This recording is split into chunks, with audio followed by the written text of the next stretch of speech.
షాద్నగర్ నందిగా బాలెట్ pharma company fire accident సంఘటనలో ప్రాణాలకు తెగించి ఆరుగురిని కాపాడిన సాయి చరణ్ ను బిగ్ టీవీ పలకరించింది.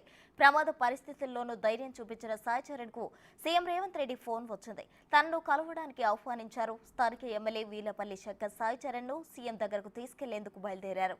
మరిన్ని వివరాలు మా ప్రతినిధి శంకర్ అందిస్తారు.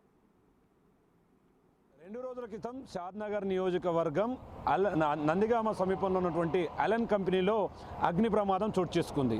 అక్కడ అగ్ని ప్రమాదం చోటు చేసుకున్న సందర్భంలో చాలామంది లోపల చిక్కుకుపోవడం ఒక్కసారిగా స్థానికులను భయాందోళనకు గురిచేసింది. కానీ తన మిత్రుడికి సంబంధించినటువంటి తల్లి అక్కడ ఉంది అని తెలుసుకున్నటువంటి సాయి అనే ఒక 10వ తరగతి చదువుతున్నటువంటి పిల్లాడు ధైర్య సాహసాలతో ఆ కంపెనీ లోపలికి ప్రవేశించాడు.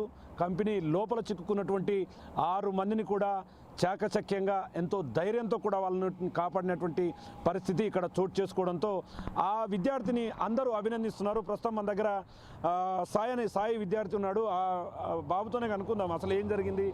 సాయి చెప్పు సాయి, ఆ రోజు ఏం జరిగింది, ఆ విషయం నీకు ఎట్లా తెలుసు, ఆ ప్రమాదం జరిగినప్పుడు అక్కడికి ఎందుకు వెళ్ళావు నువ్వు? అంటే నేను మా ఫ్రెండ్ వాళ్ళ ఇంట్లోనే ఉండే. పొగలు చూసి నేను మా ఫ్రెండ్ కంపెనీ కాడికి పోయి ఉండే. కంపెనీ కాడికి పోతే సగం మంది బయటకు వచ్చి సగం మంది లోపలనే ఉండే. వాళ్ళ మమ్మీ కనిపించలే మాకు. లోపలికి పోయిన తర్వాత వాళ్ళ మమ్మీ బయటనే ఉండని తెలిసింది. తర్వాత మీద ఉండే వేరే వాళ్ళు వాళ్ళ ఫ్రెండ్స్. అట్లా అని చెప్పి నేను నిచ్చెన ఎక్కిన, కానీ ఫైర్ ఇంజన్ నిచ్చెన సరిపోలేదు అంతవరకు. మళ్ళీ నేను నడుముకు తాడు కట్టుకొని మళ్ళీ మీదకి పోయిన తర్వాత ఒక ఆమె స్ప్రో తప్పింది, ఆల్రెడీ కింద పడుతుండే. ఆమెకు తాడు కట్టిన తర్వాత కిందికి వచ్చేసింది సగము. వచ్చిన తర్వాత నార్మల్గానే వచ్చారు. మిగతా వాళ్ళందరూ నేను చెప్పినట్టు చేసిరు.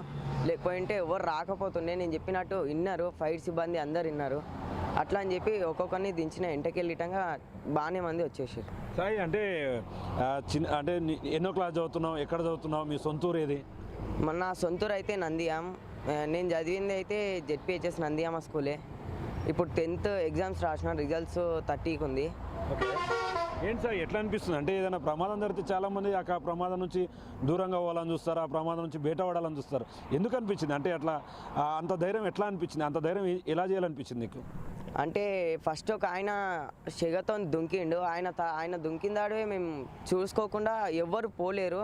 నేను దాని తర్వాత ఏమేమి చేసినో నాకు తెలియదు. స్పీడ్ వెళ్ళిపోయిన తర్వాత మీదకి పోయేంత వరకు, వాళ్ళని దించేంత వరకు నాకు తెలియదు. కిందికి వచ్చిన తర్వాత అంతా సేఫ్ ఉంది. అంటే ఆ టైంలో మీ మిత్రుడి తల్లిని రక్షించాలన్న ఒక థాట్, ఇంకోటి వేరే వాళ్ళకి సాయం చేయాలన్నటువంటి ఒక ఆలోచన, అంటే ఇదంతా కూడా అక్కడ చూస్తుంటే ఆ ప్రమాదం జరిగినప్పుడు ఆ ప్రాంతం అంతా కూడా దట్టమైనటువంటి పొగలు ఉన్నాయి. అంటే మంటలు అనేది కూడా పెద్ద ఎత్తున వ్యాపిస్తూ వస్తున్నాయి. అంటే లోపల ఇంకేమేం జరిగింది నువ్వు చూసినటువంటి సందర్భంలో? ఎంతమంది లోపల ఉన్నారు, ఏం జరుగుతుంది, వేరే వాళ్ళు ఏం మాట్లాడుకుంటున్నారు? అంటే 4 ఉన్నారు. టెన్షన్తో జల్దీ దింపు అని అడుగుతుండే. అప్పటికి నేను విండో, ఒక డోర్ ఉంది, డోర్లోకి వెళ్ళి పొగ స్పీడ్గా వస్తుంది. ఆ డోర్ పెట్టేసి దానికి ఫ్రిడ్జ్ లాగా ఏదో గ్యాస్ ఉండే, గ్యాస్ది దానికి అడ్డం పెట్టేసి ఒక్కొక్కరిని ఆ సీట్ల మధ్యలోకి వెళ్ళి కట్టేసి ఒక్కొక్కరిని దింపిన. అంటే ఫైర్ సిబ్బంది ఏమన్నారు ఆ టైంలో? అంటే అయిపోయిన తర్వాత సాయి వాళ్ళకి సపోర్ట్గా ఉన్నావు నువ్వు ఆ టైంలో, వాళ్ళు ఏమన్నారు, ఇక్కడ స్థానికులు ఏమంటున్నారు, ఏం చెప్తున్నారు? అంటే చెప్తారు అట్లే మంచిగా చేసినావు, ఫైర్ సిబ్బంది ఇటంగా వాళ్ళు బి నాకు సపోర్ట్ చేసారు. నేను బి వాళ్ళకి చెప్పిన, నేను పోతానని చెప్పిన తర్వాతనే వాళ్ళు పంపించారు. ఓకే సాయి, అంటే ఇప్పుడు ఈ విషయం అంతా కూడా హాట్ టాపిక్గా మారింది.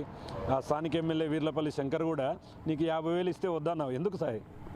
అంటే నాకు పైసల కోసం అయితే నేను ఆ పని చేయలేను. నాకు అనిపించింది కాబట్టి నేను చేసిన. అట్లా అని చెప్పి నేను పైసలు తీసుకోలేదు.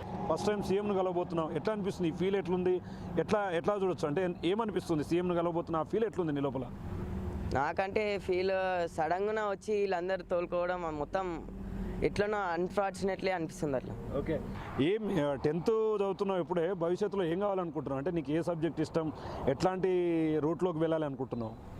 నాకైతే ఇప్పుడు ఐటీఐ ఎలక్ట్రీషియన్ మీద ఇంట్రెస్ట్ ఎక్కువ, దాని మీదే ఉంది.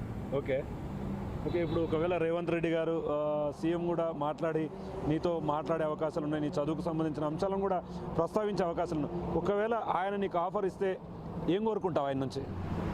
నేను ఆయన నుంచి అంటే ఒక జాబ్ చూస్తున్నా. మొత్తంగా సాయి ధైర్య సాహసాలతో అక్కడ ఉన్నటువంటి 6 మందిని కాపాడడం కూడా ఇక్కడ ఒక రియల్ హీరోగా ఈ ప్రాంతం అంతా కూడా చూస్తుంది సాయి.